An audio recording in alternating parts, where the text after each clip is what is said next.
All right, I think this will be the last update on the Buffalo Forge before we do the assembly. We're coming down to the last three pieces, and that's these wheels. And if you've been watching the series, you know I've been very worried about these. There's the bowl.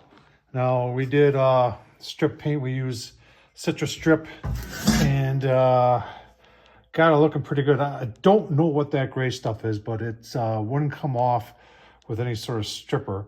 I don't know if it's galvanized or what, but we on the inside, you see it's pretty rusty. We did soak that overnight in evapor rust, and what you're seeing there is just some surface rust after washing it. So I'm pretty comfortable that I can take flap sander and get that looking pretty decent. The wheels, and I decided to jump ahead on the wheels because that was something that I was really worried about. We used the citrus strip to get the paint off, and this is kind of this is the inside, that's the outside, because you can tell by that. And you know, I've been taking it on the on the drill press with just a variety of stuff here, using this brush right here as my final brush, but I've been using even used one of these to try and take off more of the embedded rust, and then another nylon that's a little coarse. Then I got a wire brush and another wire brush. I've been using everything, and this is the final one that's softer, just to polish it up. But right now, what I've kind of decided to do, and you can see, I got a lot of tape on there, that this is the outside. So you can see where it was all pitted in here. And I was able to get the rust off. But what I'm thinking I'm gonna do is I've got this taped off, and I'm gonna paint this outside green, the green of this.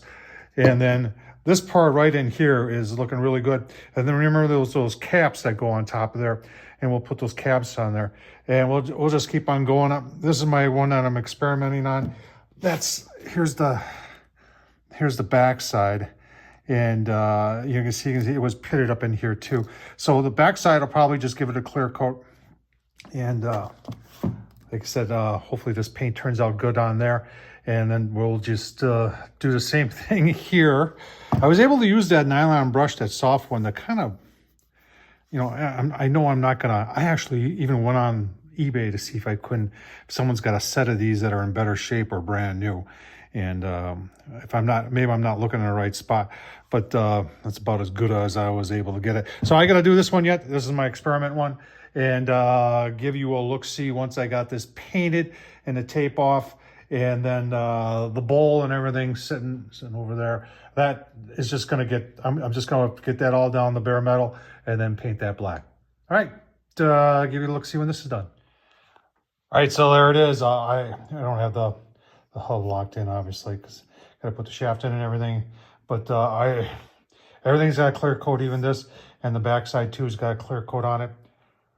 I'll tell you what, compared to what it would look like, and if you've been watching, you remember what it looked like. It looks pretty gosh darn good, and I am happy with it. So that's it for this one, folks. There's going to be one more video, and that'll be the assembly final video for the Buffalo Forge Broil air grill from the 1950s. This has been probably one of the biggest restoration projects when it comes to grilling that I've ever done. But I'm really looking forward to seeing it all put together. Hope you are too. Tom Horsman, YouTube. Thumbs up, leave a comment. Hey, you know what? If you want to support this madness, super thanks down below. Buy yours truly a beer. I'd like that. Thanks for watching, folks.